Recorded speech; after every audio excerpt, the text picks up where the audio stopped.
রক্তের কোনো জাত নেই, ধর্ম নেই।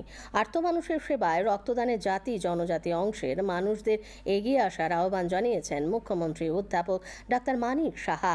আজ শহীদ ভগৎ সিং যুব আবাসে প্রধানমন্ত্রী নরেন্দ্র মোদীর ৭৪তম জন্মদিন উদযাপনের অঙ্গ হিসেবে মহারানী তুলসীবতী ওয়েলফেয়ার ট্রাস্ট আয়োজিত মেগা রক্তদান শিবিরে তিনি বলেন, রাজ্যের জনজাতি অংশের মানুষের সার্বিক উন্নয়নে বিশ্ব ব্যাংক থেকে ১৪০০ কোটি টাকার ঋণ নেওয়া হয়েছে। শিবিরে পশ্চিম ত্রিপুরা জেলা শাসক ডাক্তার বিশাল কুমার বলেছেন, আজ থেকে ৩-৪ মাস আগে রাজ্যে যে রক্ত সংকট দেখা দিয়েছিল, বর্তমানে সেই সংকট আর নেই। শিবিরে পৌরোহিত্য করেন ট্রাস্টের সভাপতি বিপিন দেববর্মা।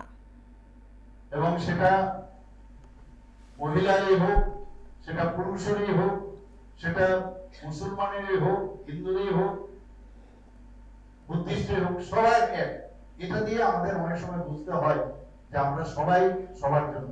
আমরা জনজাতিদের জন্য বিভিন্ন প্রকল্প, আপনারা জানেন যে অলরেডি আমরা ১৪০০ কোটি টাকা ওয়ার্ল্ড ব্যাংক থেকে আমরা লোন নিয়েছি। সেই জনজাতি এরিয়াতে তার রাস্তাঘাট, শিক্ষা দীক্ষা, তার উন্নতির কারণে সেই লোন আমরা নিয়েছি।